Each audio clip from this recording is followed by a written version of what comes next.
All right, so we're diving into some seriously cool stuff today. Oh, yeah. The corded ware culture left their mark from the Netherlands all the way over to the Volga River. It's a pretty impressive legacy when you think about it. I know, right? Picture Neolithic Europe about 3000 BCE.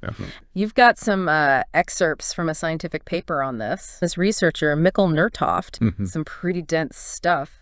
So consider us your trusty translators as we unearth all the juicy bits. Yeah, sounds good. About ancient family dramas, unexpected journeys, and who knows, maybe even like a connection to you. See, archaeologists are finding all sorts of fascinating clues. Just looking at corded ware burial practice can tell us a lot about their social hierarchies and beliefs, like the position of the body, the types of grave goods buried with them. All that offers a really unique window into their world. It's like a whole other language we're just beginning to understand. It's true. You can learn so much from how past cultures treated death. Exactly. The connection between these migrations, the dynamics between genders, and how that might have actually influenced the very structure of corded ware society. We're talking time travel, folks, going way back, thousands of years, digging into like archaeology, genetics, all that cool stuff, to figure out how we got to, well, you understanding me right now. And the really wild part is how closely the story of your language is tied to this group, the corded ware culture, who basically like spread across Europe about 5,000 years ago. So it's amazing how much this field has changed. Like, we're not just talking about piecing together broken pots anymore. Right. This is about understanding a cultural revolution that swept across Europe. Yeah, and speaking of pots, that's actually how they got their name. Those distinctive, like, cord-like markings. Right. But what makes them so important for, language? Their arrival in Europe, it lines up perfectly with this massive genetic shift. We're talking like a complete change from the ancestry of, the earlier farmers who were there to, get this, people coming in from the Pontic steppe. So a huge migration then, a real, genetic earthquake shaking up the whole demographics of Europe. But how do we get from, broken pottery and old DNA to figuring out something as complicated as language? That's where things get really, really cool. Because you see, this whole genetic upheaval, it matches up perfectly with when linguists believed the Indo-European languages started spreading. I mean, think about it. English, Spanish, Hindi, even Russian, they all might come from this period. And just to clarify for our listeners, that includes a bunch of languages that descended from the language that the corded ware people probably spoke, right? Precisely. See, languages don't just pop up out of nowhere. They travel, change, leave traces, just like our genes do. And here's the thing. Both those trails, they lead right back to the corded ware culture. So how do we actually follow these trails? Our source today, a pretty recent academic paper on the corded ware culture, they get into some real detective work with this thing called, get this, Y chromosome haplogroups. Think of Y chromosome haplogroups like a kind of genetic fingerprint passed down from father to son. They help trace ancient migration patterns, show us how populations spread and intermingled over time. And what they found with the corded ware culture is something called a bottleneck effect. The diversity of those paternal lineages, those Y chromosome haplogroups, really narrowed. So are we talking about a small group of males who ended up having a huge impact on the corded ware gene pool? That's the picture that's emerging, yeah. Specifically, these two haplogroups, R1a and R1b, they act as markers showing us how our ancestors moved around. So like a genetic GPS, kind of. Leading us back to where specific groups and maybe their languages originated. Exactly. And the really cool part is how these markers connect the corded ware culture to the spread of, two major branches of Indo-European languages. We're talking Indo-Iranian, which includes, Hindi and Farsi and Balto-Slavic, which has Russian, Polish, and others. And there are even subclades of R1a, things like R1a-Z93 and R1a-Z282. Those are associated with migrations further east into India. Okay, so it's already getting complicated. We've got migrations potentially spreading multiple language families, right? Exactly. And that's where it gets even more interesting, especially for figuring out where the Germanic languages, which includes English, came from. Because the research, it shows that both R1a and R1b lineages were present in Scandinavia back in the corded ware period. Both those lineages in Scandinavia, what does that tell us? Are we talking about a language melting pot even back then? That's exactly what it's looking like. Having both R1a and R1b there, it means there were probably multiple waves of migration, and this is key, linguistic mixing going on even at this early stage. It completely changes the old school idea of, one group, one language, one migration. This is making me think about my own family tree. It's definitely not a straight line, more like a crazy tangled web. But how do we go from these like big genetic connections to how specific language families, like the Germanic languages, actually developed? That's where a really interesting linguistic clue comes in. We call it the case of the missing copper. Missing copper. Okay, now you've got my attention. What does copper have to do with the evolution of language? This better be good. Oh, it's a good one, trust me. So linguists have been able to reconstruct a word for copper, or maybe it was more like metal back then, in Proto-Indo-European. That's the hypothetical ancestor of all the Indo-European languages. And that word is haze. Lost me already. Ah. Not exactly rolling off the tongue. So what's the missing copper connection? Just hang on. Here's the really wild part. This reconstructed word, this haze, it shows up in Germanic languages, like the Gothic word A's, for example. But, and here's the kicker, the archaeological evidence tells us copper was basically non-existent in Scandinavia back in the Corded Ware period. It only shows up later. So we've got this word for copper, but no actual copper in Scandinavia back then. So what's the deal? Well, it seems like they picked up the word later. Probably from running into other Indo-European groups, folks who knew a thing or two about metalworking. I can just imagine those early groups, descendants of the Corded Ware folks, meeting these other groups and seeing this like shiny new stuff. Right. It makes you think, what was that like? Did they trade, fight over it? Whatever went down, it tells us that this exchange of cultures, it was a two-way street. New tech, ideas, and of course words flowing back and forth. It really highlights that these early languages, they weren't static. They were changing, evolving all the time through these interactions. It's a much more dynamic view of how languages develop, than most people realize. So how does it all fit together when we're trying to understand where the Germanic languages came from? Well, it tells us that the Germanic languages, yours included, they didn't just appear out of nowhere in isolation. They're a product of this incredible mix of interactions, a real blend of different branches of the Indo-European family. And those R1A and R1B lineages, they're key to understanding this, right? Absolutely. Having both of them present in ancient Scandinavia points to the ancestors of the Germanic languages interacting with, get this, both the Balto-Slavic branch, which we associate with R1A, and the Italo-Celtic branch, which is linked to R1B. So the languages we think of as Germanic today, they might actually have really deep roots in these other branches. So someone speaking English or German or Swedish, it could all be traced back to this, like, ancient crossroads of languages and cultures. It makes those shared words and grammar rules that linguists are always talking about seem even more important. Without a doubt. They all carry these echoes of those ancient interactions, migrations, that exchange of knowledge. It's pretty amazing when you think about it. It's like this whole hidden history buried right there in our language. Yeah. Makes you wonder what other parts of those ancient cultures might still be around today, influencing us in ways we don't even realize. It really does. Their beliefs, their ways of doing things, even their ways of thinking could be woven into how we communicate today. It's a fascinating thought. And, it gives us this glimpse into this incredible journey of language evolution. And I think it reminds us that the languages we speak, they're more than just tools. They're living records of our shared history as humans. It definitely makes you appreciate language in a whole new way. This research paper, let me tell you, it throws us a real curveball. It really does shake things up. We're talking a potential rewrite of what we thought we knew about these ancient Europeans. But I thought these migrations were mostly men, weren't they?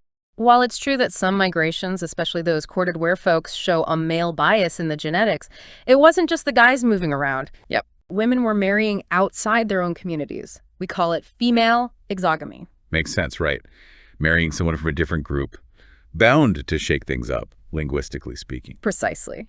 And to dig a bit deeper into how this all worked, we can look at these concepts of bride wealth and dowry. They give us this fascinating peek into the social structures, the power dynamics back then, and maybe how they played a part in spreading language. But how do bride wealth and dowry connect to women influencing language? I feel like we're building to something here. We are. And it's the Proto-Germanic word for dowry, wet man. Dowry. Now that is interesting. But to be honest, I haven't brushed up on my ancient marriage customs lately. What's the significance here? Well, the traditional view, the one that's been around for ages, is that these early Indo-European societies, the ones that gave rise to the Corded Ware culture, were all about bride wealth. Bride wealth meaning? The groom's family would give gifts or payments to the bride's family, basically, to compensate for, well, her loss of labor and kind of secure her place in the family. Okay, so dowry kind of flips that on its head, right? Exactly. With dowry, it's the bride's family providing her with wealth or possessions when she gets married. And historically speaking, dowry has been linked to societies that favored monogamy, one husband, one wife. So this wet man, this Proto-Germanic dowry word, it's suggesting these ancient Europeans might not have been the polygamous patriarchs we often picture them as. It definitely challenges that assumption. But okay, if dowry suggests a different social structure, what other hints do we have? I saw something in the outline about patrilical marriage, and was there a Lithuanian word in the mix too? You're right on the money. Let's untangle those clues. Patrilical marriage just means the wife goes to live with the husband's family after they're wed. And there's some pretty strong linguistic evidence for this. Linguistic evidence. So not just like a hunch or a guess. Oh, no, we're talking real deal here. Think about it. Wedding, to wed.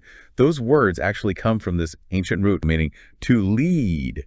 Right. And it really points towards this practice of leading the bride to her husband's home, to his family. Pretty vivid, huh? It is. So while this dowry thing hints at women maybe having more of a say, this patrilocal custom it suggests, I don't know, maybe women, even if they did have some economic leverage, were still expected to follow certain rules, play by society's rules. And to make it even more interesting, we've got that Lithuanian word you mentioned, krianas. Now, get this. This word seems to fall somewhere between dowry and bride wealth. It's almost impossible to pin down. So you've got this potential dowry system turning everything upside down, but at the same time, clues about these patrilical traditions. It's like Corded Ware society was trying to have its cake and eat it too. That's a great way to put it. And honestly, it's this tension, this back and forth between seemingly opposite ideas that makes studying the Corded Ware culture so fascinating. It's like we're talking about a prehistoric balancing act, right? Yeah. Trying to reconcile these practices with these deeply ingrained patrilocal traditions. It really does make you wonder about the lives of these Corded Ware women, doesn't it? It does. What were their roles? What kind of influence did they really have? Each marriage becomes this, like, mini cultural and linguistic exchange. New words popping up, phrases, maybe even ways of structuring sentences.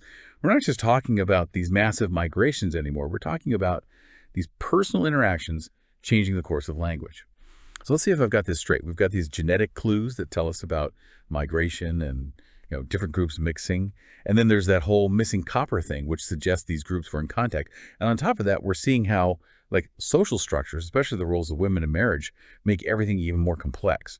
For a long time, we thought the Corded Ware people were all about brutal migrations, wiping out whoever got in their way. Yeah, like a hostile takeover. Scientists were looking at the male lineages, and they saw this bottleneck. Okay. Basically, fewer distinct male ancestors than expected, which made them think, whoa, maybe there was some serious conflict going down. It's giving Game of Thrones Ancient History edition. Yeah. But here's where it gets really wild.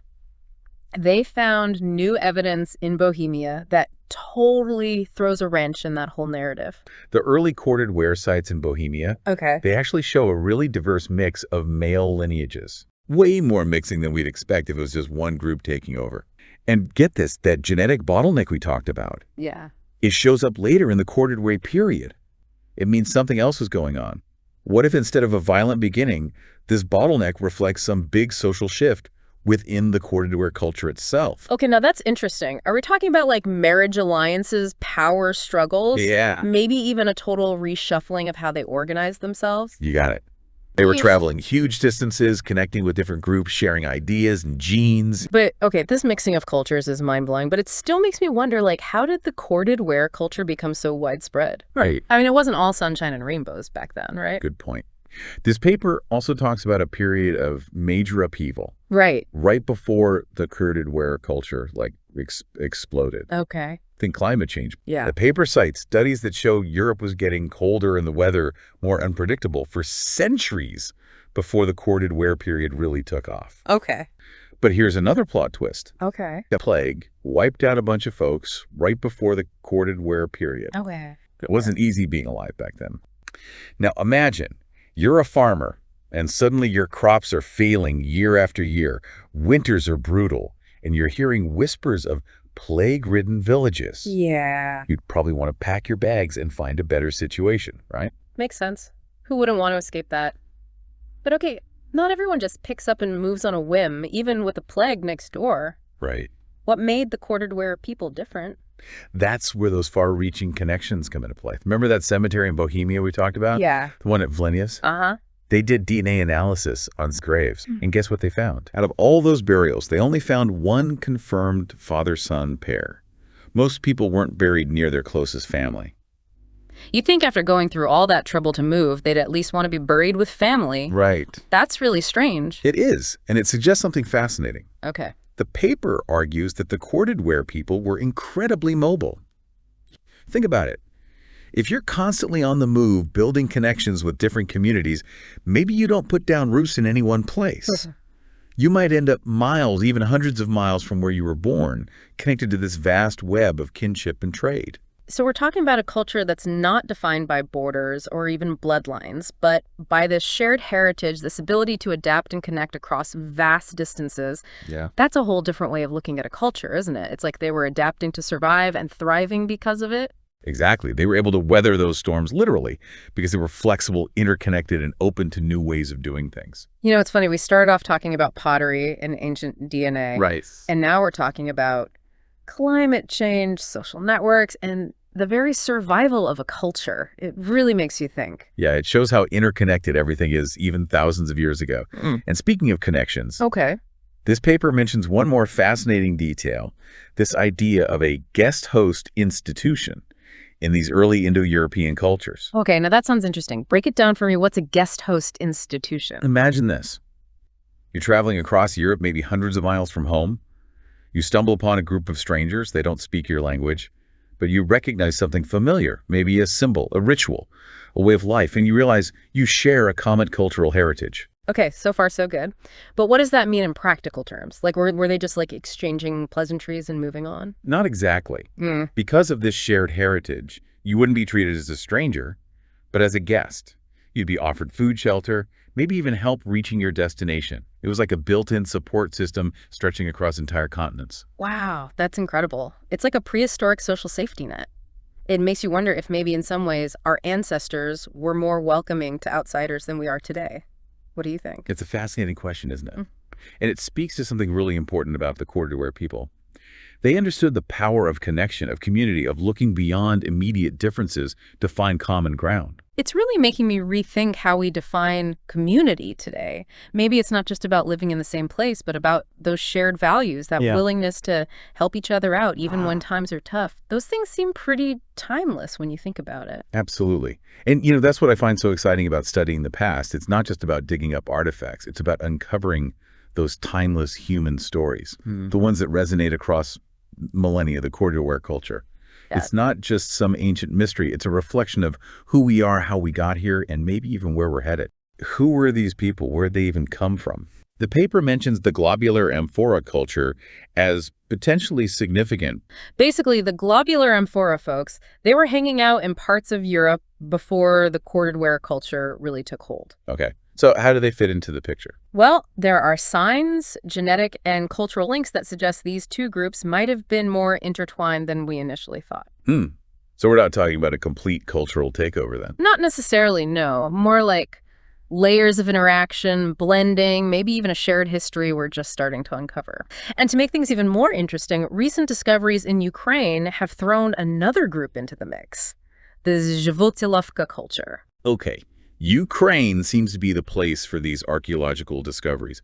What makes this group so important? What's fascinating is they seem to bridge the gap between the Corded Ware culture and another big player from the steppes, the Yamnaya. Two of the biggest names when it comes to early European cultures. Exactly. Similarities in burial practices, the types of artifacts they left behind. It's like finding a missing link, you know, but for ancient societies. Wow. So we're talking about connecting the dots across huge swaths of time and space here. Exactly. And just like with a family tree, it's rarely a straight line, right? Lots of twists and turns. That's why researchers are using everything they've got, archaeology, genetics, even linguistic, to build this intricate web of connections. Okay, so we've got their potential origins, the impact of disease. But what about this image of the Corded Ware culture as these fierce warriors sweeping across Europe on horseback? How does that fit into this more complex picture we're painting? Now that is where things get really interesting. All right, so the image that kept coming to mind, at least for me, was warriors on horseback, you know, sweeping across the steppes. But you're saying it might not have been so dramatic. Well, the warriors on horseback thing, it's a powerful image, right? And it's been around for a while. Yeah. But There's been some really interesting research lately looking at ancient horse DNA. Okay, so we're talking about actual DNA from horses alive back in the Corded Ware period. Exactly. And what they found is kind of surprising. These horses, they were likely wild, not domesticated like the horses we're used to thinking about. Wow, really? So not exactly the trained war horses I had pictured. Right. What does that mean for how the Corded Ware people were actually using them? Were they even riding them? It's a huge question, and it really challenges our assumptions, right? Like, we picture these epic migrations, people charging across the landscape, but maybe it was a lot slower, more piecemeal. Yeah, I'm starting to see how that image might need some tweaking. But if horseback riding wasn't their main thing, what else could fuel their expansion? You mentioned population pressure earlier. Ah, you're connecting the dots. And you're right, that's a big piece of the puzzle. The steppes were changing during this time. The adoption of dairy farming, for instance, that alone would have had a ripple effect. More food, more babies, and suddenly you've got a population boom on your hands. Bingo. And when you have more people, you need more land, more resources. It's that age-old story, right? Expansion driven by basic needs. The drive to survive. Yeah. So we've got a possible population squeeze happening. What else? Well, you've also got trade networks, changing climate, heck, maybe even some conflict with their neighbors. It all adds up. It's definitely way more complicated than just picturing a conquering horde. Yeah. And that actually makes me think about something else the paper touched on: language. You know, using language as a window into their social structures. It's amazing to think that words themselves can be like historical clues. It's true. Linguistic reconstruction, it's like archaeology, but with words. And it can reveal some really unexpected things about a culture. For instance, let's talk about the word slave. Okay, I'm listening.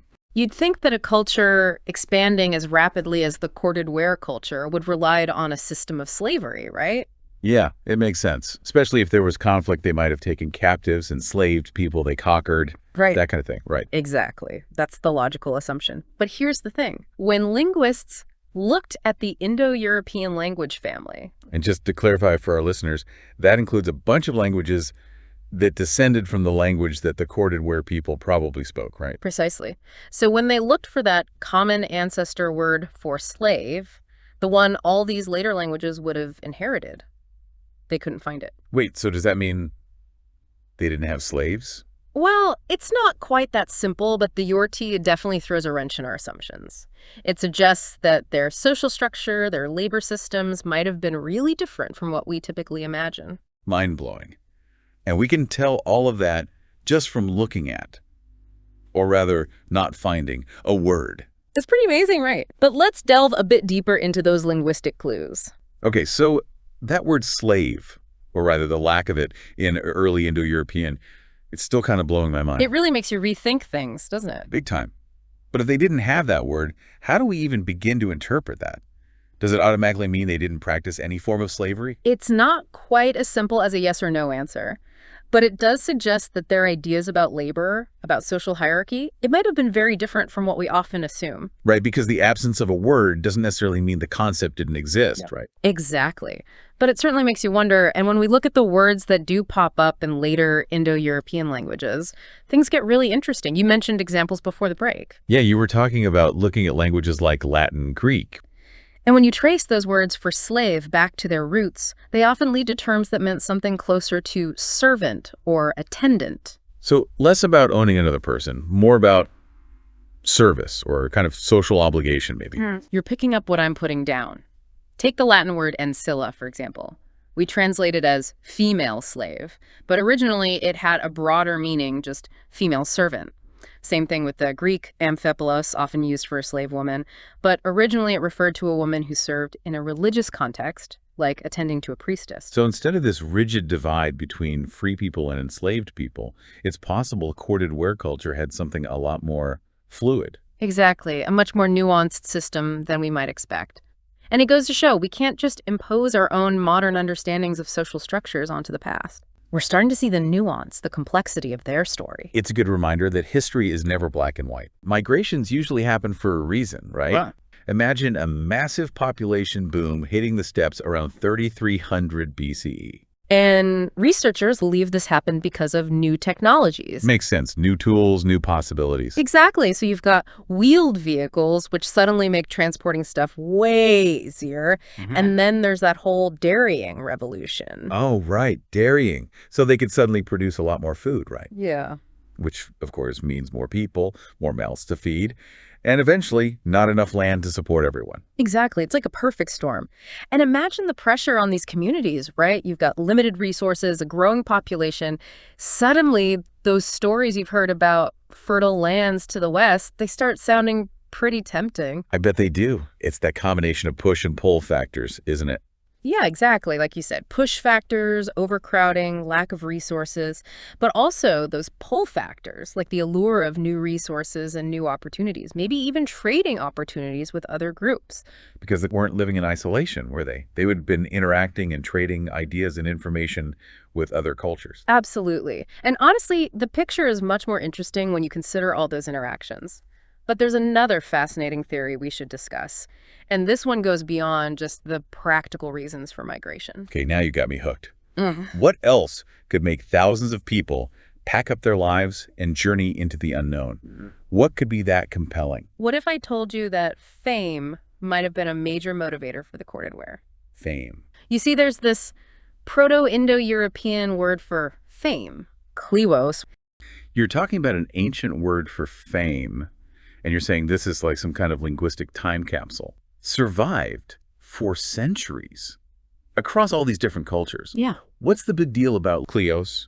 Well, just think about it for a second. I mean, languages, they change constantly, don't they? Words disappear, their meanings shift, that whole thing. Yeah, that's true. But kleos, this word, it's different. It just pops up again and again. And in all these later Indo-European languages, too, we're talking from ancient Greece all the way to ancient India. So what you're saying is this word, this concept of fame, it was so powerful for them, so important. These cultures, they held on to it, even as they spread out and their languages changed. Right. And just researcher Nørtoft, he really dug into all this. And basically what he found is that for these cultures, fame wasn't about popularity, at least not the way we think of it now.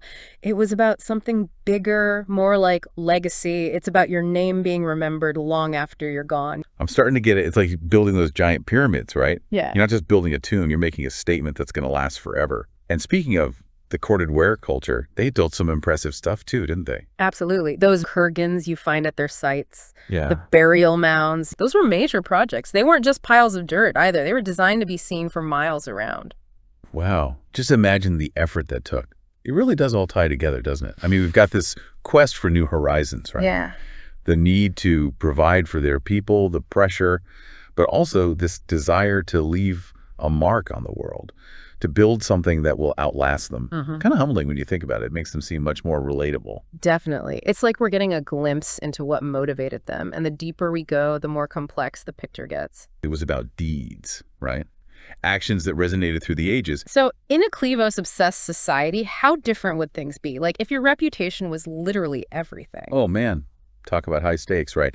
Your word would be your bond. Absolutely. Sure. Because to break it, to betray trust, that wouldn't just be a personal failing. It'd be like tarnishing your lineage, potentially for generations to come. Whoa, okay, yeah, that is high stakes. It makes you think, right? Think about the ancient Greek heroes like Achilles. He was determined to achieve kleos, to be remembered in song and story, even if it meant dying young in battle. Because it was so connected to these grand narratives, these almost mythical stories, was it a purer form of fame than what we're dealing with today? That desire to contribute something truly meaningful to the world. I love that. Well, this has been an incredible journey. And it really seems like the more we learn about the corded ware culture, the more questions we uncover. But if you could hop in a time machine, go back, and ask them just one question about their big adventure, what would it be? Oh, wow. That's a tough one. But I think I'd want to know what kept them going. They faced so many challenges, so much uncertainty. What drove them to keep moving, to keep searching?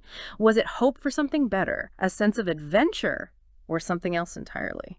It's such a great question. And honestly, it's something we still grapple with today, isn't it? What motivates us to explore new places, chase new opportunities.